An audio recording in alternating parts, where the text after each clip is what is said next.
Hello दोस्तों, study with concept के इस स्टडी प्लेटफॉर्म पर आप सभी का स्वागत है और साथ ही स्वागत है हमारे इस महासीरीज में। तो घटना चक्र की इस महाश्रृंखला में आगे बढ़ते हुए आज से हम साइंस को भी लेकर के चलेंगे। जैसा कि आप सभी को पता है कि बीपीएससी के एग्ज़ाम में अब ज़्यादा समय है नहीं, ठीक है। और इसमें कम से कम आपके जो क्वेश्चंस होते हैं साइंस के वो 30 से 35 क्वेश्चंस होते हैं।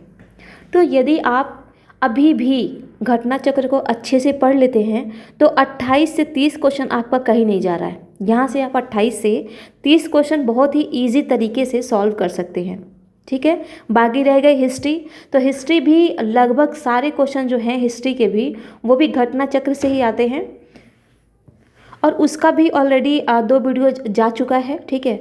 तो अगर आप लोग अभी भी नहीं देखे हैं तो 1 महीने 1.5 महीने का टाइम बहुत होता है प्री निकालने के लिए। अगर ढंग से आपने अच्छी से चीज़ों को फॉलो कर लिया तो आराम से आप कट ऑफ तक पहुंच सकते हैं, ठीक है। और इस बार तो आपको हल्के में लेना है नहीं, क्योंकि आपको पता है 1/4 हो गया। निगेटिव मार्क्स जो निगेटिव मार्किंग है इसमें भी स्टार्ट हो गई अब, इससे पहले नहीं था लेकिन अब हो गया। अगर 4 क्वेश्चन आपके गलत होते हैं तो एक जो सही क्वेश्चन है उसको काट लिया जाएगा।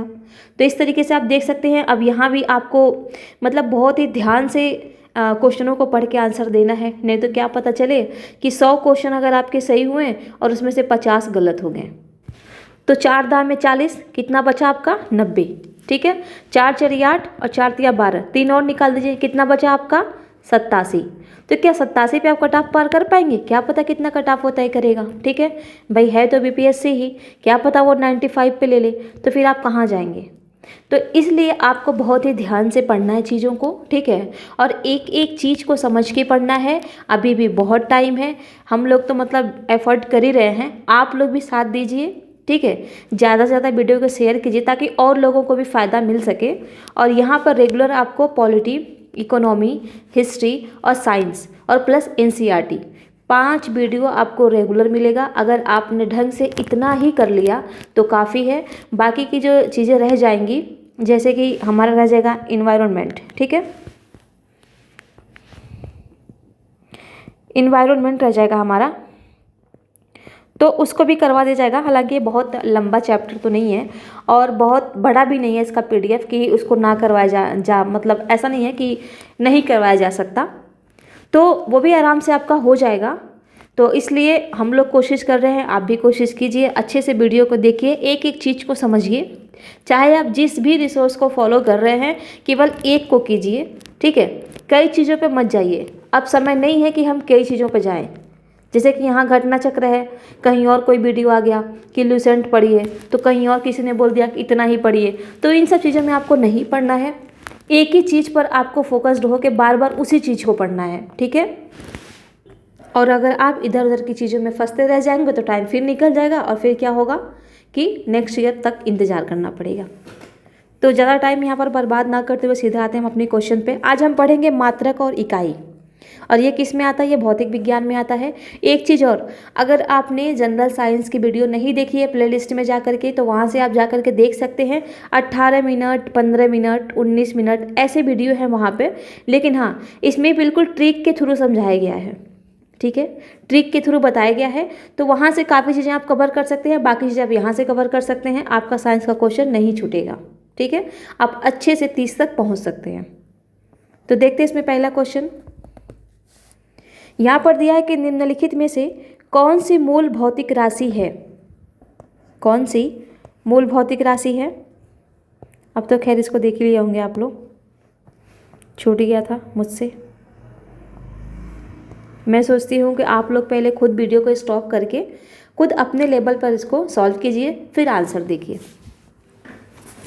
तो इसमें दिया है कि निम्नलिखित में से कौन सी मूल भौतिक राशि है? ए बल, बी वेग, सी विद्युत धारा, डी कार्य, ई उपर्युक्त में से कोई नहीं, उपर्युक्त में से एक से अधिक। तो यहाँ पर देखिए, सबसे पहले तो आपको जो जितनी भी ये मूल भौतिक राशियाँ हैं ये आपको याद होनी चाहिए, ठीक है। ये 7 प्रकार की होती हैं, 7 मूल भौतिक राशियाँ हैं, ठीक है। तो ये सारी राशियाँ आपको रटी हुई होनी चाहिए, क्योंकि यहाँ से भी डायरेक्ट आपका क्वेश्चन पूछ लेगा। और ये है बीपीएससी, ठीक है। मान लीजिए कि ये बीपीएससी का क्वेश्चन है, फिलहाल यहाँ तो एक ही मूल राशि है इसमें, लेकिन यदि आपसे पूछ ले वहाँ पर 2 दे दे और यही क्वेश्चन सेम बना दे कि निम्नलिखित में से कौन सी मूल भौतिक राशियाँ हैं, उसमें आपका 2 दे दे, जैसे कि यहाँ पर दिया है, एक ये है जो ये मूल भौतिक राशि है, एक तो यही है विद्युत धारा, दूसरा आपका दे दे द्रव्यमान। तो जब आपको याद रहेगा तभी तो आप निकाल पाएंगे ना कि हाँ क्या है। तो उस कंडीशन में अगर यहाँ पर दिया होता एक और द्रव्यमान, ठीक है, किसी के भी जगह, या तो वेग की जगह या तो कार्य की जगह, तो फिर आपका क्या होता, आंसर हो जाता ई हो जाता। लेकिन यहाँ पर केवल एक ही मूल राशि है और वो है विद्युत धारा, तो आंसर है आपका सी। तो इस तरीके से आपको समझ के पढ़ना है और बिल्कुल ध्यान से, क्योंकि ई ऑप्शन इतना मतलब खतरनाक होता है, एक तरीके से कह सकते हैं, इसको हम इजी नहीं समझ सकते कि छोटी छोटी चीज़ों को इसमें ऐसे बारीकियों को पकड़ करके ऐसे मतलब इसमें ऑप्शंस दिए जाते हैं कि वो चीज़ें जानकर भी मतलब गलत हो ही जाता है। थोड़ी सी अगर हम चूक कर गए तो सीधा हमारा क्वेश्चन गलत हो जाता है। आपको पता है कि ई ऑप्शन के जो क्वेश्चन होते हैं वो कम से कम 18 क्वेश्चन या 12 क्वेश्चन मतलब इनके बीच में ही रहते हैं। मतलब ये बहुत बड़ी चीज़ है, ये इसको हम इग्नोर नहीं कर सकते। अगर मान लीजिए कि 12 ही दे रहा है ई ऑप्शन वाला क्वेश्चन, तो 12 क्वेश्चन बहुत हैं, ठीक है। तो ई ऑप्शन को भी आपको ध्यान में रखना है। और ई ऑप्शन में भी आगे हम क्वेश्चन को समझते हुए चलेंगे, जैसे कि कोई आंदोलन हुआ, कोई जनजातीय विद्रोह हुआ, उसके कारण पूछता है या आंदोलन का कारण पूछता है, तो मोस्टली जो उसमें जो आपका आंसर होता है वो ई होता है, ठीक है। आंदोलन से या विद्रोह से इस तरीके से क्वेश्चन पूछता है। अगर हाँ ये पूछता है, जैसे कि पूछ लिया आपसे कि संथाल विद्रोह के नेता कौन थे, तो सिद्धू कान्हू थे। लेकिन अगर आपसे पूछ लेगा कि संथाल विद्रोह के कारण क्या थे, ठीक है, नेता पूछेगा तो नेता तो जाहिर सी बात है सिद्धू कान्हू थे, तो सिद्धू कान्हू ही होंगे। लेकिन यदि आपसे कारण पूछेगा तो कारण में आपका कोई एक कारण नहीं होता है, किसी भी विद्रोह का, किसी भी आंदोलन का कोई एक कारण नहीं होता है। तो ऐसे चीज़ों में हमेशा आंसर होता है ई। तो आगे क्वेश्चंस आएंगे उसको भी हम लोग समझेंगे, फिलहाल अभी यहाँ देखते हैं। तो आपका ये तो एक होमवर्क है कि आपको ये चीज़ें याद होनी चाहिए, ठीक है, बिल्कुल अच्छे से याद होनी चाहिए, ये रटी हुई होनी चाहिए। सातों के सातों जो ये मूल भौतिक राशियाँ हैं ये एकदम से आपको रटी हुई होनी चाहिए। अगला क्वेश्चन है कि शक्ति का मात्रक है हर्ट्ज, बोल्ट, वाट, न्यूट्रॉन, ठीक है। तो न्यूट्रॉन तो कण है ना, जो कि नाभिक में उपस्थित रहता है, न्यूट्रॉन तो कण है। तो इसको छोड़ इलेक्ट्रॉन, प्रोटॉन, न्यूट्रॉन आपने नाम सुना होगा, इसके भी खोजकर्ता के बारे में पूछ लिया जाता है। तो इसके जो न्यूट्रॉन के जो खोज करता है वो है टॉमसन, जे टॉमसन, ठीक है। और वहीं अगर पूछ ले प्रोटॉन के तो वो हैं रदरफोर्ड। और रदरफोर्ड ने ही नाभिक की भी खोज की थी। तो ये सारी चीज़ें हैं जो जनरल साइंस की प्लेलिस्ट है उसमें आपको बाकायदा ट्रिक के साथ मिल जाएंगी। वहाँ पर जाकर के आप एक बार देख लीजिए, बहुत छोटा छोटा वीडियो है लेकिन हाँ बहुत ही हेल्प मिलेगा आपको। तो इसका जो आंसर है वो है सी, शक्ति का मात्रक होता है वाट। विद्युत शक्ति की इकाई है। अब वही चीज़ है यहाँ पर विद्युत आगे विद्युत ना लगा करके केवल शक्ति कर दिया है, और यहाँ पर विद्युत शक्ति की इकाई है, बस विद्युत लगा दिया है, तो भी आपका आंसर होगा वाट, ठीक है। आंसर होगा इसका डी, आंसर डी होगा। बल का मात्रक है ए फैराडे, बी फर्मी, सी न्यूटन, डी रदरफोर्ड। तो जो बल का आपका मात्रक होता है वो होता है न्यूटन, ठीक है। अब यहाँ पर आपको दो चीज़ें ध्यान रखनी है। क्वेश्चंस को पढ़ते हुए बहुत ही सतर्कता से क्वेश्चन को आपको पढ़ना है। जैसे कि यहाँ आप देख सकते हैं कि पूछ रहा है बल का मात्रक है, यहाँ पर केवल पूछा है बल का मात्रक है। लेकिन यदि आपसे क्वेश्चन पूछ ले कि बल का एसआई मात्रक क्या है, जैसे यहाँ पर क्वेश्चन आपका बन जाएगा बल का एसआई मात्रक है, तो एसआई में जो मात्रक होगा आपका वो इसमें होगा किलोग्राम मीटर प्रति सेकंड स्क्वायर, इसमें होगा आपका, ठीक है। तो एसआई मात्रक को याद रखेंगे आप, मोस्ट इंपॉर्टेंट है। कभी कभी ये ना देकर के न्यूटन ना देकर के बल का मात्रक इस एसआई मात्रक में पूछ लेता है। तो जहाँ जहाँ भी एसआई मात्रक आपको दिखेंगे वो भी चीज़ें आपको याद करनी है। और इसमें बहुत ज़्यादा कुछ नहीं करेगा, किलोग्राम मीटर प्रति सेकेंड तो सब में होता है, यहाँ चेंज करेगा, यहाँ पर या तो 1 कर देगा या -2 कर देगा, यहाँ पर कुछ भी नहीं करेगा, खाली रख देगा। तो यहाँ पर आपको विशेषकर ध्यान देनी है कि यहाँ पर क्या चीज़ें हैं, ठीक है। तो एक तो आपका होमवर्क ये हो गया और एक ये हो गया। जो चीज़ें बताई जा रही हैं उसको आप बिल्कुल हल्के में मत लीजिएगा, वो चीज़ ज़रूर आप कीजिएगा, क्योंकि कभी कभी क्या होता है ना कि कितना क्वेश्चन बनाएगा आयोग उठा के, कहाँ से बनाएगा, इन्हीं सब में से तो क्वेश्चन मिलेंगे ना, और कहाँ से मिलेगा क्वेश्चन। अगला क्वेश्चन है कार्य का मात्रक है जूल, न्यूट्रॉन, सी वाट, डी डाइन। तो ये तो मुझे लग रहा है कि आप सभी को पता होगा। इसका मात्रक होता है जूल, कार्य का मात्रक होता है जूल। अब इसमें देखते क्या कह रहा है कि जब किसी वस्तु पर बल लगाकर विस्थापन उत्पन्न किया जाता है तो बल द्वारा किया गया कार्य बल तथा बल की दिशा में विस्थापन के गुणनफल के बराबर होता है। कार्य एक अदिश राशि है, इसका मात्रक न्यूटन मीटर है जिसे जूल कहते हैं। जूल ऊर्जा का भी मात्रक है। तो यहाँ से अब आपके 3 क्वेश्चंस बन रहे हैं। सबसे पहला क्वेश्चन तो आप यही ध्यान रखेंगे कि बल का जो एसआई मात्रक, कार्य का जो एसआई मात्रक है, यहीं पर मैं लिख देती हूँ। ये तो हो गया आपका केवल मात्रक पूछ रहा है। लेकिन अगर आपसे पूछ ले कि कार्य का एसआई मात्रक, तो आपका एसआई मात्रक यहाँ पर बहुत अच्छे तरीके से दिया है, न्यूटन मीटर। न्यूटन मीटर, ठीक है। बाकी आपका कुछ भी नहीं दिया है, ओनली न्यूटन मीटर ही है जिसे जूल कहते हैं। और जूल का एक क्वेश्चन आपका यहाँ से ये बन गया कि जूल और किसका मात्रक है, तो ऊर्जा का भी है, ऊर्जा का मात्रक भी। ये देखिए, अब यहाँ पर आपसे पूछ लेता अगर क्वेश्चन में कि जूल मात्रक है, अब यहाँ पर आपका यहाँ पर कर दिया होता कार्य और यहाँ पर कर दिया होता ऊर्जा, ठीक है, इन दोनों के जगह बाकी आपके ये होते, तब आपका आंसर क्या होता। अगर ये चीज़ बीपीएससी में बना करके क्वेश्चन पूछ दिया जाए तब आपका आंसर क्या होता, ई होता। तो इन सारी चीज़ों को भी आप ध्यान में मतलब रखिए अच्छे से, और खुद के लेवल पे भी क्वेश्चन बनाने की कोशिश कीजिए कि यदि यहाँ पर ये क्वेश्चन बन सकता है तो और किस तरीके से क्वेश्चन बन सकता है। हालांकि मैं यहाँ पर जितने भी तरह से क्वेश्चन होते हैं मैं सारे को बना करके ले लेती हूँ। अब आगे देखते हैं, आवृत्ति को मापा जाता है तो सभी को पता है, हर्ट्ज से मापा जाता है, ये है आंसर इसका। और अगर यहाँ पर देखें तो आवृत्ति का एसआई मात्रक हर्ट्ज होता है। एक सामान्य मनुष्य 20 हर्ट्ज से 20,000 हर्ट्ज आवृत्ति की ध्वनि को सुन सकने में सक्षम होता है। तो देखिए एक क्वेश्चन आपका यहाँ से ये मिल गया कि मनुष्य जो है वो 20 से कहाँ तक, 20 से लेकर के 20 हर्ट्ज तक आवृत्ति की ध्वनि को सुन सकता है, केवल उसकी क्षमता इतनी होती है। तो देखिए यहाँ पर आपको कुछ दिमाग नहीं लगाना है, यहाँ पर क्या करेगा आपका 30 कर देगा या यहाँ पर 30 कर देगा। देखिए कितना बढ़िया यहाँ पर दिया है, कुछ भी आपको नहीं करना है। यहाँ पर 20 है, बस 3 जीरो और बढ़ा दीजिए, हो गया आपका काम, ठीक है। तो इस तरीके से भी अपने भी लेवल पर ट्रिक बना करके याद करना है। अब फिर वही सेम क्वेश्चन पूछ दिया, हर्ट्ज से क्या मापा जाता है, आवृत्ति मापी जाती है, उल्टा कर दिया, ठीक। ये देखिए आवृत्ति को मापा जाता है किससे, तो हर्ट्ज में, और यहाँ पर क्या किया कि हर्ट्ज में क्या मापा जाता है, देखिए आवृत्ति मापी जाती है, मतलब उल्टा कर दिया क्वेश्चन को। तो यहीं से ना क्वेश्चन निकालेंगे वो लोग, आयोग जो है वो कहाँ से क्वेश्चन निकालेगा, यहीं से निकालेगा। अगला क्वेश्चन है चालक की वैद्युत प्रतिरोधकता की इकाई है, तो छोड़ दीजिए, विवादित क्वेश्चन है, इसको छोड़ दीजिए बिल्कुल भी। ओम मीटर मात्रक है, ओम मीटर मात्रक है। ए प्रतिरोध का, बी चालकत्व का, सी प्रतिरोधकता का और डी आवेश का।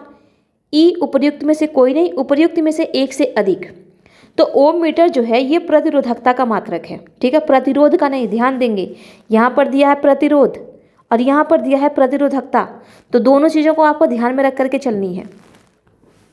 अगला क्वेश्चन है प्रकाश वर्ष इकाई है, बहुत ही फेमस क्वेश्चन है और बहुत बार पूछा जाता, दूरी का है, ठीक है।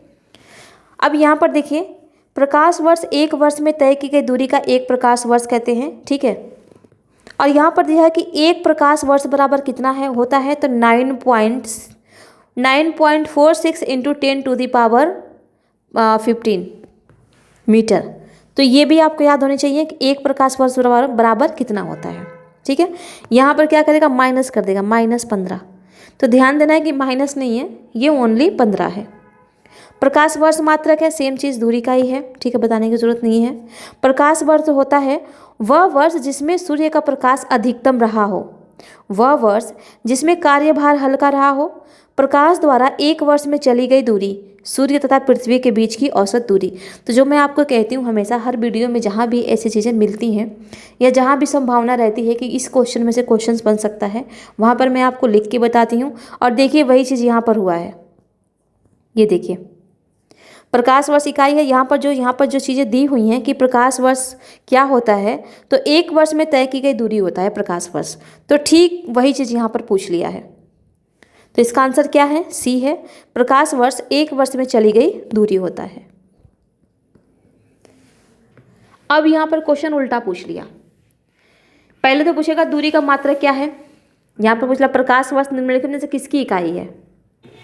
ए दिया है ऊर्जा, बी दिया है तीव्रता, सी दिया है उम्र और डी दिया है दूरी। तो बताने की जरूरत नहीं है किसकी है, ये दूरी की है। ठीक है, आंसर है डी। प्रकाश वर्ष मात्रक है, सेम चीज़। कितनी बार ये क्वेश्चन पूछे जा रहे हैं ये देख सकते हैं हम। ठीक है, प्रकाश वर्ष है वही चीज़ है कि एक वर्ष में वह की दूरी जो तय करता है वह दूरी जो प्रकाश एक वर्ष में तय करता है। आंसर है बी।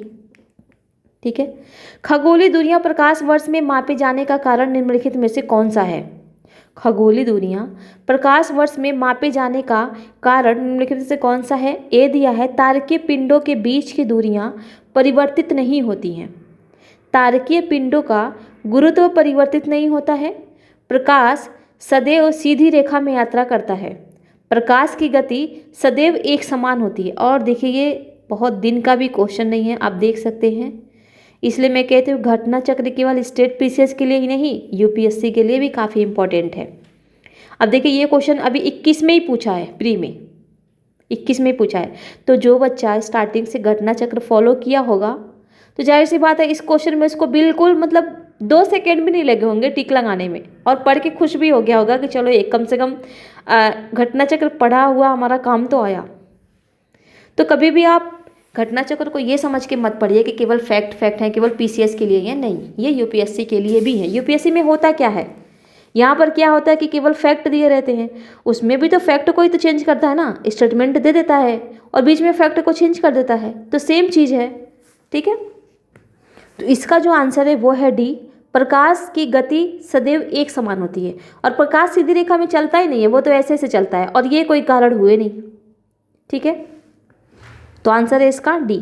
अब इसको पढ़ लेते हैं। खगोलीय दूरियां विशेष रूप से ग्रहों के बीच की दूरियां, तारों के बीच की दूरियां इतनी विशाल होती हैं कि उन्हें मील एवं किलोमीटर में व्यक्त करना अत्यधिक दुष्कर कार्य हो सकता है। अतः उन्हें एयू, एस्ट्रोनॉमिकल यूनिट्स, प्रकाश वर्ष, पार्सेक इत्यादि से मापा जा सकता है। पूरे ब्रह्मांड में प्रकाश की गति स्थिर होती है।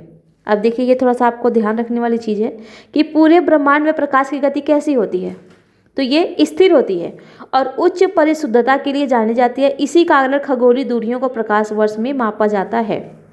ठीक है, अगला क्वेश्चन है, एक पार्सेक तारों संबंधी दूरियां मापने का मात्रक बराबर है। तो ये है 3.25 प्रकाश वर्ष। और ये चीज़ें आपको जब जनरल साइंस में पढ़ा रही थी तो वहाँ भी लेकर के काफ़ी अच्छे से इस चीज़ को समझाई हूँ जब ये टॉपिक आया है। तो पार्सेक का संक्षिप्त रूप है, अच्छा इसका है पैरालैक्टिक सेकंड का संक्षिप्त रूप है। इसका प्रयोग लंबी खगोलीय दूरी को व्यक्त करने के संदर्भ में होता है, वो तो हमने ऊपर पढ़ ही लिया। एक पार्सेक 3 × 10⁻16 मीटर। एक प्रकाश वर्ष, ये तो हमने देख ही लिया। अतः एक प्रकाश, ये दोनों को जोड़ करके मतलब यहाँ पर लिया होगा या किसी और रूल से लिया होगा। ठीक है, पार्सेक मात्रक है किसका है, दूरी का, समय का, प्रकाश की चमक की, चुंबकीय बल की। तो ऊपर ही पढ़ के आ रहे हैं किसका है, दूरी का है। माप की कौन सी इकाई को 0.39 से गुणा करने पर इंच प्राप्त होती है, मिलीमीटर से या सेंटीमीटर से या मीटर से या डेसीमीटर से। तो ये होता है सेंटीमीटर से। ठीक है, 1 सेंटीमीटर इतना होता है, अतः सेंटीमीटर इकाई में 0.39 से गुणा करने पर इंच प्राप्त होगा। 6 फीट लंबे व्यक्ति की ऊंचाई नैनोमीटर में कैसे व्यक्त की जाएगी, लगभग। तो इसको तो रटने की ज़रूरत है, बस रट लीजिएगा, ठीक है, इतना टाइम नहीं है। और डायरेक्ट क्वेश्चन यहीं से उठा करके देगा, अलग से कुछ भी नहीं बनाएगा, ठीक है। अगर ये क्वेश्चन देगा भी तो यहीं से उठा के बनाएगा। और ये IAS में पूछा गया था, UPSC में, कब? 2008 में। तो इसका आंसर है वो C है, 183 × 10⁻7 नैनोमीटर, ठीक है। बाकी यहाँ पर दिया हुआ है कैसा निकाला है, तो आप तो बस ये फैक्ट ही रट लीजिएगा, काफ़ी है। 1 नैनोमीटर होता है, तो 1 नैनोमीटर होता है 10⁻⁷ सेंटीमीटर, ठीक है। आंसर है B। 1 नैनोमीटर होता है कितना? 10/7 सेंटीमीटर। 1 नैनोमीटर बराबर है, तो इसका जो आंसर होगा वो होगा 10/9 मीटर। अब यहाँ पर देखिए, यहाँ पर कह रहा है 1 नैनोमीटर होता है, अगर पूछेगा होता है तब आपका आंसर होगा 10/7 सेंटीमीटर। स्टार लगा लीजिएगा और कर लीजिएगा, अंतर है क्वेश्चन में यहाँ पर, ठीक है। और अगर पूछता है कि 1 नैनोमीटर बराबर है तो कितने के बराबर है? तो 10/9 मीटर के बराबर है, ठीक है। अगला क्वेश्चन है, एम्पियर मापने की इकाई है। A वोल्टेज, B विद्युत धारा, C प्रतिरोध, D पावर। तो इसका जो आंसर है वो है B, विद्युत धारा मापने की इकाई है। यहाँ पर दिया भी है कि एम्पियर विद्युत धारा मापने की एक इकाई है। यदि किसी चालक तार में 1 एम्पियर की धारा प्रवाहित हो रही है तो इसका अर्थ है कि उस तार में प्रति सेकंड 6.25 × 10⁻18 इलेक्ट्रॉन एक सिरे से प्रविष्ट होते हैं तथा इतने ही इलेक्ट्रॉन प्रति सेकेंड दूसरे। अब ये सब आपको इतना ध्यान नहीं रखना है कि कितने सेकेंड कहाँ से किस सिरे पर जाते हैं, ठीक है। बस आपको सिंपल से याद रखना है कि एम्पियर का ये जो है मात्रक क्या है, इतना ध्यान रखना है। एम्पियर का मात्रक है विद्युत, एम्पियर मापने की इकाई है वो है विद्युत धारा, बस। मेगावाट बिजली के नापने की इकाई है जो उत्पादित की जाती है, उपभोग की जाती है, बचत की जाती है या ट्रांसमिशन में ह्रास हो जाती है। यानी मेगावाट से बिजली के उत्पादन को मापा जाता है, उपभोग को मापा जाता है, कि बचत को मापा जाता है, कि ह्रास को मापा जाता है, बस आपसे ये पूछ रहा है। तो इसका होता है कि कितनी बिजली उत्पादित की जा रही है, ठीक है। तो ये मेगावाट जो है इससे यही मापा जाता है। आंसर है इसका A। मेगावाट बिजली के नापने की इकाई है जो विद्युत उत्पादन केंद्र में उत्पन्न की जाती है, ठीक है। 1 मेगावाट कितना होता है? तो 10/6 मिलियन वाट के बराबर होता है। तो थोड़ा सा ये भी फैक्ट है आपका कि 1 मेगावाट बराबर कितना होता है? तो 1 मेगावाट बराबर होता है 10/6 मिलियन वाट। अब यहाँ पर दिया है मिलान वाला, एक तरफ दिया है भौतिक राशियाँ और दूसरी तरफ दिया है इसकी इकाई। त्वरण, बल, कृतकार्य, आवेग, जूल, न्यूटन सेकेंड और न्यूटन मीटर प्रति सेकेंड स्क्वायर। तो यदि आपने अच्छे से ऊपर की चीज़ों को देखा होगा तो इसको करने में बहुत ही मज़ा आएगा आपको। सबसे पहले तो इसमें हम वो करेंगे जो चीज़ें हमको पता है। तभी मैंने आपको ऊपर बताया कि यदि आपसे बल का मात्रक पूछे कि क्या है, बल का मात्रक क्या है, तब तो होगा न्यूटन। लेकिन आपसे पूछे कि बल का एसआई मात्रक क्या है, तो मैंने आपको बताया था बल का एसआई मात्रक क्या है, न्यूटन। इसका एसआई मात्रक क्या था? तो एसआई मात्रक था इसका किलोग्राम मीटर प्रति सेकंड स्क्वायर, किलोग्राम मीटर प्रति सेकंड स्क्वायर, ये था इसका, ठीक है। तो यहाँ पर हमसे पूछ रहा है कि भौतिक राशियाँ, केवल इकाई पूछा है, एसआई में नहीं पूछा है। तो बल का क्या है? बल को मिलाइए, न्यूटन। ए का कितना? बी का 3। आ जाइए बी का 3 देखिए कहाँ है। तो एक तो बी का 3 यहाँ है और एक बी का 3 यहाँ है, ये दोनों ऑप्शन हमारे हट गए, ठीक है। फिर कार्य का, तो कार्य का भी हमने देख लिया। कार्य का क्या था? ऊपर हमने देखा कार्य का था जूल। अब यहाँ पर कृत्य दे दिया, जिसका मतलब ये मत समझिएगा कि ये अलग हो गया, ठीक है, यानी किए गए कार्य। तो ये है आपका जूल। अब देखिए सी का 1 कहाँ है? सी का 1 है यहाँ पर 4 दिया है, तो ये आपका ऑप्शन हट गया, आंसर हो गया आपका डी। बाकी हमें 2 पर जाने की ज़रूरत ही नहीं है, आप यहाँ से खुद ही मिला सकते हैं, ठीक है। तो मिला लेते हैं। त्वरण का क्या है? तो त्वरण का हो गया आपका मीटर प्रति सेकेंड स्क्वायर, और आवेग का जो बच गया वही आवेग का हुआ, न्यूटन सेकेंड। अब यहाँ पर आपको कंफ्यूज नहीं होना है। अब आप कहेंगे कि एक जैसा हो गया। अभी हम लोग क्या किए हैं कि बल का पढ़ के आए हैं, तो बल का जो है वहाँ पर मीटर, यहाँ पर क्या दिया है, यहाँ पर आवेग का जो है ये आवेग का है और आवेग में सीधा मीटर से स्टार्ट किया है। लेकिन जो बल है, बल उसका कहाँ से स्टार्ट किया है, वहाँ पर के किलोग्राम मीटर प्रति सेकेंड स्क्वायर यहाँ से किया है। ठीक है। दूसरा अगर इसे में हम देखें तो कार्य का एसआई, कार्य का मात्रक क्या है, कार्य का मात्रक जूल है आपका, जूल। लेकिन अब हम इसी कार्य के मात्रक को एसआई में देखें हम, तो फिर क्या हो जाएगा हमारा, न्यूटन मीटर, न्यूटन मीटर। ठीक है। यहाँ अपन वगैरह नहीं करना, सीधा लिखना है न्यूटन मीटर, न्यूटन मीटर। तो ये जो चारों चीज़ें हैं ना, ये चारों चीज़ें आपको पता होनी चाहिए, बल के एसआई मात्रक के बारे में, आवेग के एसआई मात्रक के बारे में, न्यूटन के एसआई मात्रक कार्य के एसआई मात्रक के बारे में और आवेग के एसआई मात्रक के बारे में। और ये देख सकते हैं ये चारों ही एक दूसरे से अलग हैं। आपका जहाँ पर दिया है कार्य का एसआई मात्रक न्यूटन मीटर, वहीं आवेग का एसआई मात्रक क्या दिया है, न्यूटन सेकेंड। मतलब कुछ ना कुछ चेंज है। तो यहाँ पर अगर मैं लिख दूँ एसआई मात्रक, बहुत ही कन्फ्यूजन वाली चीज़ है, एसआई मात्रक, एसआई मात्रक। सबसे पहले तो हम लेंगे किसका, बल का, जो जो याद है उसको लेते हैं। बल का क्या है आपका, किलोग्राम मीटर प्रति सेकेंड स्क्वायर, ये आप समझ जाइएगा। ठीक है। फिर कार्य का क्या है आपका, कार्य का, तो कार्य का है newton metre, newton, newton metre. और फिर वहीं किसका दिया है, आवेग का, आवेग का क्या है, आवेग, आवेग का है न्यूटन सेकेंड, न्यूटन सेकेंड। यहाँ बीच में आप लगा सकते हैं हाइफन, न्यूटन सेकेंड, सेकेंड। बच रहा है क्या हमारा, अब बच रहा है हमारा त्वरण। तो त्वरण का देखेंगे, त्वरण, त्वरण का क्या होगा, त्वरण का होगा आपका मीटर प्रति सेकेंड स्क्वायर, प्रति सेकेंड स्क्वायर। तो देखिए ये चारों ही एक दूसरे से अलग हैं और ये चारों ही मोस्ट इंपॉर्टेंट है, क्योंकि यहाँ से क्वेश्चन पक्का बनता है, एक तो क्वेश्चन बनता ही बनता है। तो इसमें आपको कंफ्यूज नहीं होना है, अच्छे से इसको रट लेना है, रट लेना है। यहाँ पर मैं यही बोलूँगी कि रट लेना है अच्छे से। तो ये हमारा हो गया, आंसर हो गया डी। यहाँ पर दिया है कि त्वरण किसी गतिमान वस्तु के वेग में प्रति एकांक समय अंतराल में होने वाले परिवर्तन है। तो त्वरण का भी परिभाषा एक बार आप देख लेंगे, कि क्या पता पूछ ही ले भाई। इसका मात्रक दे दिया है, एसआई मात्रक में क्या है, बल का मात्रक न्यूटन होता है, आवेग का मात्रक न्यूटन सेकेंड होता है और कार्य का मात्रक जूल होता है। वही चीज़ है जो हमने वहाँ से मिला करके देखा।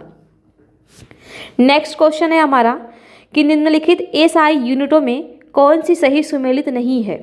अब देखिए यहाँ पर एसआई पूछ लिया है, इसमें है कार्य का जूल, बल का न्यूटन, द्रव्यमान का किलोग्राम और दाब का डाइन।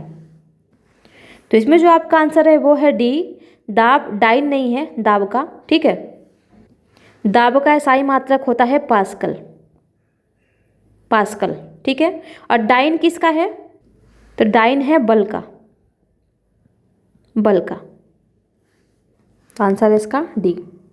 यहाँ पर दिया भी है कि दाब का एसआई मात्रक पास्कल है, सीजीएस प्रणाली में बल का मात्रक डाइन है। सीजीएस में क्या है, डाइन है, और एसआई में क्या है, ये पास्कल है। अगला क्वेश्चन है कि निम्नलिखित में से किस राशि का मात्रक नहीं है, प्रतिबल का, बी बल का, सी विकृति का और सी दाब का। तो इसमें आप देख सकते हैं प्रतिबल है, इसका होता है, बल का भी होता है, दाब का भी होता है। आपने विकृति का सुना है क्या? तो कभी कभी जो शब्द हमको लगता है कि हमने नहीं सुना है उसे भी लगा देना चाहिए, रिस्क ले लेना चाहिए। ठीक है। तो यहाँ जो आंसर होगा इसका वो होगा सी। किसी वस्तु का बीमा में आया परिवर्तन और उस वस्तु की मूल बीमा के अनुपात को विकृति कहते हैं। विकृति एक बीमाहीन राशि है, अर्थात इसका कोई मात्रक नहीं होता। ठीक है। अगला फिर वही दिया सुमेलित करने के लिए इकाई यहाँ पर और उसका मात्रक यानी प्रांचल। तो प्रांचल भी समझिएगा क्या है, ये मात्रक ही होता है प्रांचल। तो यदि आपको प्रांचल दे कि वाट का प्रांचल क्या है तो आप लोग कुछ और मत समझ जाइएगा। ठीक है। प्रांचल का मतलब ही होता है मात्रक, मात्रक। तो वाट, नॉट, नॉटिकल मील और कैलोरी। अब देखिए इसमें आपको क्या करना है कि आपको एक पता है वाट का, ऊपर ही पढ़ते हुए हम लोग आ रहे हैं। वाट का क्या है? शक्ति है। शक्ति का मात्रक क्या है? वाट है। शक्ति का इकाई क्या है? वाट है। तो देखिए ए का 4 कहाँ है? ए का 4 आपका यहाँ है, आपका आंसर आ गया सी। आपको कहीं जाने की और ज़रूरत पड़ी ही नहीं। चलिए, अगर मैं मानती हूँ आपको कि चलिए आपका वाट किसका मात्रक है ये नहीं आपको पता है। अगर मान लीजिए कैलोरी पूछ ले तो दुनिया को पता है कैलोरी ऊष्मा का मात्रक है। ठीक है, तो देखिए अब डी का 4 डी का 1, तो डी का 1 यहाँ, यानी आंसर इससे भी निकल रहा है, आंसर इससे भी निकल रहा है आपका। ठीक है, बाकी बच गया आपका नॉट, तो ये आ गया आपका समुद्री जहाज की गति मापी जाती है, नॉटिकल मील से नौ संचालन। ठीक है, नौ संचालन की दूरी मापते हैं। तो यहाँ पर देखिए क्या दिया है कि शक्ति का मात्रक जूल सेकेंड होता है। अब यहाँ पर देखिए शक्ति का मात्रक जूल सेकेंड होता है, जिसे वाट कहते हैं। तो अब यहाँ पर शक्ति का भी आप ध्यान रखेंगे, मात्रक जूल सेकेंड में भी होता है, इसका दूसरा भी याद रखेंगे, दूसरे तरीके को भी। ठीक है, नॉट समुद्री जहाज की गति मापने की इकाई है और नौ संचालन में प्रयुक्त दूरी को नॉटिकल मील्स में मापते हैं। कैलोरी ऊष्मा का मात्रा मापने की इकाई है। तो कुछ नहीं है, बस वही चीज़ें जो ऊपर हमने पढ़ा। अब यहाँ भी वही चीज़ दे दिया है मिलान करने के लिए, जूल, एम्पियर, वाट, वोल्ट, कैलोरी। तो वाट किसका है? सबसे पहले तो जो हमको पता है उसका करेंगे। तो देखिए वाट किसका है? वाट हमने पढ़ा, तो वाट सामर्थ्य। सामर्थ्य का मतलब ही तो शक्ति होता है ना, शक्ति, सामर्थ्य। इन्हें कहते हैं कि तुम में कितना सामर्थ्य है, तो वही है। वाट का मतलब होता है सामर्थ्य, इकाई सामर्थ्य है, वाट सामर्थ्य की इकाई है। तो देखिए सी का 2 कहाँ है? तो सी का 2 यहाँ भी है, सी का 2 यहाँ भी है और सी का 2 यहाँ भी है, यानी एक में बस नहीं है। चलिए अब आते हैं हम जूल पे। जूल किसका मात्रक है? ऊपर से ही पढ़ते आ रहे हैं। जूल है किसका? कार्य का। तो ए का देखिए 3 कहाँ है? ए का 3 यहाँ है, बाकी में 3 नहीं है, तो हमारा आंसर हो गया ए। आंसर निकल के आ गया। बाकी को मिलाते हैं। एम्पियर जो है, एम्पियर ये धारा को मापता है, वोल्ट विभवांतर और कैलोरी ऊष्मा। ठीक है, ये वही चीज़ है जो दिया हुआ है मिलान का। आगे देखते हैं, निम्नलिखित में से कौन सा सुमेलित नहीं है? नॉट, जहाज के चाल की माप, नॉटिकल मील, नौ संचालन में प्रयुक्त दूरी की इकाई, एंगस्ट्रॉम, प्रकाश के तरंग दैर्ध्य की इकाई और प्रकाश वर्ष समय का। तो देखिए यहाँ पर समय दे दिया है, जबकि हमने ऊपर कम से कम इससे संबंधित 5 से 6 क्वेश्चन किए हैं। किसका था? दूरी का था। आंसर हो गया आपका डी। अगला क्वेश्चन है, एंगस्ट्रॉम इकाई है तरंग दैर्ध्य की, ऊर्जा की, आवृत्ति की या वेग की? तो एंगस्ट्रॉम आपका तरंग दैर्ध्य की इकाई है। ठीक है, आंसर है ए। एक एंगस्ट्रॉम बराबर कितना होता है ये भी ध्यान रख लेंगे। एक एंगस्ट्रॉम बराबर होता है 10⁻⁻10 मीटर। ठीक है, 1 हार्स पावर में कितने वाट होते हैं? आप सभी को पता होगा ये 746 होते हैं। ठीक है, आंसर हो गया सी। ये आपका हो गया कि किसी कर्ता द्वारा कार्य करने की दर को उसकी शक्ति या सामर्थ्य कहते हैं। दोनों आ गए ना शब्दावली यहाँ पर। शक्ति का मतलब ही सामर्थ्य होता है। शक्ति का मात्रक जूल सेकेंड होता है, जो कि हमने देख लिया ऊपर, जिसे वाट कहते हैं। 1 वाट बराबर कितना होता है? 1 जूल प्रति सेकेंड। एक अश्व शक्ति 746 वाट। अब फिर यहाँ पर मिलाना दे दिया, उच्च वेग, तरंग दैर्ध्य, दाब, ऊर्जा। तो यहाँ से देखिए पहले देखते हैं हमको क्या क्या पता है। तो तरंग दैर्ध्य पता है, किसका है? एंगस्ट्रॉम का। बी का 2 आइए, बी का 2 यहाँ है, बी का 2 यहाँ है, ये हटा और ये हटा। अब फिर देखिए ऊर्जा का। ऊर्जा का देखो ना अभी आप ऊपर ही, क्या है ऊर्जा का? जूल है। डी का 4, तो डी का 4 देखिए कहाँ है? ये तो हमने ऑप्शन हटा ही दिया है, तो डी का यहाँ पर 3 आ रहा है, डी का 4 यहाँ है। इस तरह से आंसर हमारा हो गया सी। अब जो बचा है उसको मिलाते हैं। अब बी का देखिए, बी तरंग दैर्ध्य बी का तो हमने मिला ही लिया। ए का देखिए, ए का क्या है?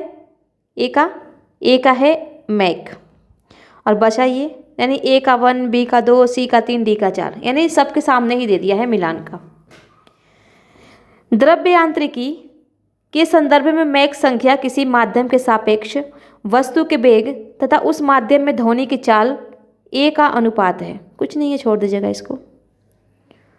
जूल ऊर्जा से उसी तरह संबंधित है जैसे पास्कल संबंधित है। तो पास्कल अभी हमने ऊपर ही देखा, किससे है? दाब से। यहाँ पर दिया है दबाव, तो दबाव दे या दाब दे, बात वही है। 1 माइक्रोन बराबर होता है, इसका जो आंसर होगा वो होगा सी, 1/1000 मीटर मिलीमीटर। सी है, आपको दिख ही गया होगा आंसर। अगला क्वेश्चन है, 1 माइक्रोन लंबाई प्रदर्शित करता है, तो ये करता है आपका 10⁻⁻4 सेंटीमीटर की। ठीक है, आंसर है बी। निम्नलिखित में से कौन सा एक सुमेलित नहीं है? डेसिबल से क्या मापते हैं? ध्वनि की प्रबलता की इकाई को मापते हैं। अश्व शक्ति शक्ति की इकाई है। समुद्री मील नौ संचालन में दूरी की इकाई है। और सेल्सियस ऊष्मा की इकाई है। तो इसमें से दो चीज़ हमको पता है, ये हम पढ़ते हुए आ रहे हैं, ये पढ़ते हुए आ रहे हैं, तो ये तो दोनों हट गए। डेसिबल ध्वनि की, यहाँ जो सेल्सियस दिया है, सेल्सियस ऊष्मा की इकाई नहीं है, सेल्सियस ताप की इकाई है, ताप की। ठीक है, आंसर हो गया आपका डी। यहाँ पर दिया है कि सेल्सियस ताप को मापने का मात्रक है, ऊष्मा का मात्रक कैलोरी होता है। नौ संचालन में बाकी वही चीज़ है, दे दिया है नीचे। बस एक नया था आपका कि ध्वनि की प्रबलता किससे मापते हैं, तो वो आपने देख ही लिया कि डेसिबल से मापते हैं। अगला क्वेश्चन है कि निम्नलिखित में से कौन सी एक ऊष्मा की इकाई नहीं है? यानी देख सकते हैं ऊष्मा की कितनी इकाई है, calorie, kilo calorie, kilo joule और वाट। तो बताने की जरूरत नहीं है वाट किसकी इकाई है, ये शक्ति की इकाई है, विद्युत शक्ति की इकाई है। आंसर हो गया डी। ऊष्मा एक प्रकार की ऊर्जा है जो पदार्थों के मध्य तापांतर को व्यक्त करती है। ऊष्मा एक स्थान से दूसरे स्थान को स्थानांतरित होती है और यह स्थानांतरित हमेशा अधिक ताप वाले पदार्थ से कम ताप वाले पदार्थ के मध्य होता है। ठीक है, ऊष्मा का माप calorie, kilo calorie, joule, kilo joule में किया जाता है। वाट शक्ति के मापक के लिए प्रयुक्त की जाती है। तो छोड़िए, वही चीज़ है जो ऊपर हम लोगों ने बताया, अभी पढ़ा हमने। ऊष्मा की इकाई निम्नलिखित में से कौन नहीं है? अब यहाँ पर देखिए, आपका दे दिया कैलोरी, ये तो है ही, जूल ये भी है, लेकिन सेंटीग्रेड नहीं है। आंसर होगा ए। अर्ग भी है, एक नया है, यह न्यू है, इसे भी ध्यान देंगे। और देख रहे हैं कि ऊष्मा की कितनी सारी इकाइयाँ हैं, तो अर्ग भी है। ठीक है, ऊष्मा की इकाई सेंटीग्रेड नहीं है बल्कि तापमान की इकाई है। कैलोरी, जूल एवं अर्ग ऊष्मा की वही चीज़ बताई गई है। 1 किलोमीटर का दूरी का तात्पर्य है, ये आप सभी को पता है, 1000 मीटर होता है 1 किलोमीटर में। ठीक है, 1 पिकोग्राम बराबर होता है, पिको 10⁻⁻6 ग्राम के, 10⁻⁻9 ग्राम के, 10⁻⁻12 ग्राम के, 10⁻15 ग्राम के। इसका जो आंसर है वो है 10⁻12 ग्राम के। ठीक है, आगे देखते हैं। पास्कल इकाई है, तो पास्कल अभी ऊपर ही हमने पढ़ा, किसकी है, ये दाब की है। किसी तल के इकाई क्षेत्रफल पर लगने वाले बल को दाब कहते हैं। दाब एक अदिश राशि है, रख लीजिएगा, ये अदिश राशि है। बाकी एक अदिश और सदिश राशि के नाम से पूरा चैप्टर ही आएगा, तो जब उसको हम पढ़ेंगे तो अच्छे तरीके से ट्रिक के माध्यम से समझेंगे। ठीक है, अदिश राशि है। दाब का मात्रक न्यूटन मीटर होता है, ये हमने देख ही लिया, न्यूटन मीटर स्क्वायर होता है, जिसे पास्कल कहते हैं। छोड़िए, दाब की इकाई क्या है, तो अब देखिए कैसे पूछ लिया, इस तरीके में पूछ लिया, संकेत में पूछ लिया। तो क्या है, अकेला अकेला तो होगा नहीं, वो तो हमने देख ही लिया, वर्ग रहेगा ना इस पे, मीटर पे, तो यहाँ पर इसको हटा करके हिंदी में लिख दिया है वर्ग, न्यूटन प्रति वर्ग मीटर। आंसर हो गया इसका ए, आंसर है ए। अगला क्वेश्चन है, दाब का मात्रक है किलोग्राम वर्ग centimetre, kilogram centimetre, kilogram millimetre, kilogram घन सेंटीमीटर। उपयुक्त में से कोई नहीं, उपयुक्त में से एक से अधिक। किसका पूछ रहा है, दाब का पूछ रहा है। तो ऊपर ही हमने समझा दाब का क्या था, दाब का था न्यूटन मीटर, न्यूटन प्रति मीटर स्क्वायर। तो अब यहाँ पर कहीं भी न्यूटन है ही नहीं, आंसर हो गया इसका ई। देखिए, ई हो गया आंसर। आगे देखते हैं, पारिस्थितिक दबाव की इकाई क्या है, एटमॉस्फेयर। प्रेशर की इकाई क्या है, ए बार, बी नॉट, सी जूल और डी ओम। तो जूल हमने देखा किसका था, कार्य का। नौ संचालन जहाज की जो दूरी थी वो थी। ओम किसका मात्रा था, प्रतिरोधों का। तो बच क्या रहा हमारा, बार। आंसर हो गया इसका बार। 1 किलोग्राम प्रति सेंटीमीटर स्क्वायर दाब समतुल्य है, कितने के समतुल्य है? 0.1 बार के, 1.0 बार के, 10.0 बार के या 100.0 बार के। अब देखिए मतलब कैसे घुमा के पूछा, ये देखिए, ये देखिए, ये देखिए, यानी एग्जैक्ट आपको रटा हुआ होना चाहिए, एग्जैक्ट फैक्ट पता होना चाहिए, जब भी जा करके आप इसको कर पाएंगे। तो आंसर है इसका बी 1.0 बार के। ध्यान रखिएगा 10 के, 10 बीम बार 10 रुपये वाला खरीद लीजिएगा, वही है। 1 किलोग्राम प्रति सेंटीमीटर स्क्वायर दाब समतुल्य किसके? 10 रुपये के बीम बार के। ठीक है, बी है आंसर। अगला है निम्नलिखित में से कौन सी अदिश राशि है? बल, दाब, वेग, त्वरण। तो उसको हम देखेंगे अच्छे से जब अदिश राशि सदिश राशि पढ़ेंगे। अभी के लिए आप जान लीजिए दाब है इसमें अदिश राशि। ठीक है, आंसर है इसका बी। अगला क्वेश्चन है, इसका स्पेशल एक चैप्टर ही आएगा, ठीक है, तो घबराइएगा मत आप लोग। विद्युत विभव के संदर्भ में निम्नलिखित कथनों में से सही है। विद्युत विभव के बारे में पूछ रहा है। यह एक अदिश राशि है, यह एक सदिश राशि है। नीचे दिए कूट में सही उत्तर का चयन कीजिए। 48 का है ए, क्योंकि यह एक अदिश राशि है। ठीक है, किसी बिंदु पर विद्युत विभव को प्रायः एक धन आवेश को अनंत से उस बिंदु तक लाने में किए गए कार्य के रूप में परिभाषित किया गया। छोड़िए ये सब कुछ भी पढ़ने की जरूरत नहीं है। तेल का एक बैरल निम्न में से लगभग कितना होता है? 131 लीटर, 159 लीटर, 189 लीटर या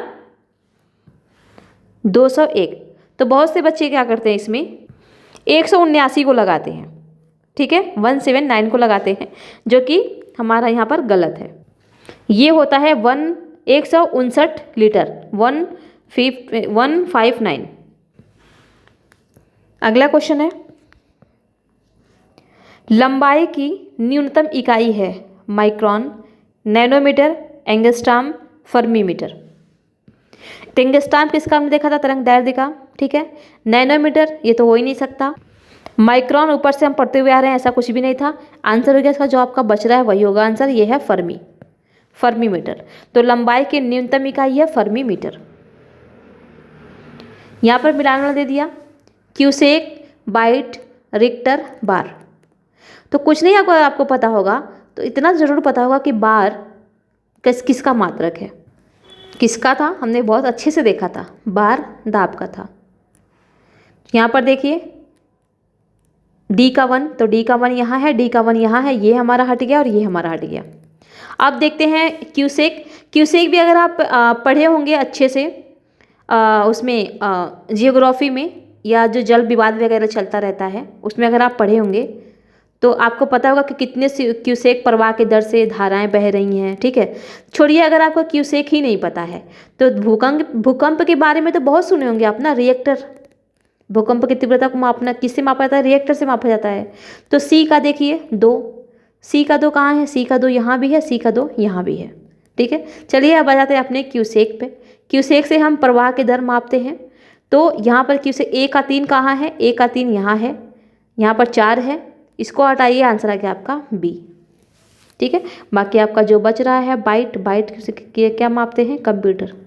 ठीक है, ठीक है, तो ये जो बाइट है वो कंप्यूटर से संबंधित है, ये चीज़ें आप ध्यान रखेंगे। अब फिर सेम चीज़ क्वेश्चन आ गया ऊपर वाला ही, कि क्यूसेक से क्या मापा जाता है? जल की शुद्धता, जल का बहाव, जल की गहराई, जल की मात्रा। अभी हमने देखा क्या कि धारा कितने प्रवाह से बह रही है, उसका बहाव कितना है, आंसर है सी। अगला है, निम्नलिखित में से कौन एक वायुमंडल की ओजोन परत की मोटाई नापने वाली इकाई है? आप सभी को पता होगा ये चीज़। किससे मापते हैं? तो डाप्सन से मापते हैं। ठीक है, डेसिबल नहीं है ये। डेसिबल से हम क्या माप रहे थे? डेसिबल से हम ध्वनि की तीव्रता माप रहे थे, ध्वनि की तीव्रता माप रहे थे। और यहाँ पर है डाप्सन, डाप्सन से मापी जाती है ओजोन परत की मोटाई। डाप्सन इकाई का प्रयोग किया जाता है पृथ्वी की मोटाई मापने के लिए, हीरे की मोटाई मापने के लिए, ओजोन परत की मोटाई मापने के लिए, सौर के मापने के लिए। तो ये क्या आपका आंसर है? सी। तो इस तरीके से हमारा ये जो पहला चैप्टर था मात्रक वाला वो समाप्त हो गया। बाकी मापक यंत्र एवं पैमाने पर हम आएंगे, इसको देखेंगे काफ़ी अच्छे तरीके से। ये भी बहुत ही इंपॉर्टेंट होता है, यहाँ से तो फिक्स होता है क्वेश्चन आपका, ठीक है। बहुत ही इंपॉर्टेंट चैप्टर है, तो इसको हम अगले वीडियो में लेंगे।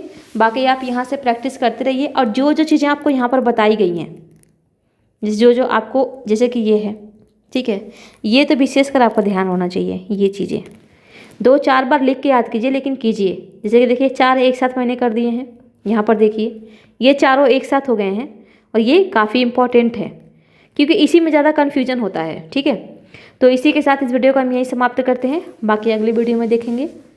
तो आप सभी को हमारे साथ बने रहने के लिए बहुत बहुत धन्यवाद।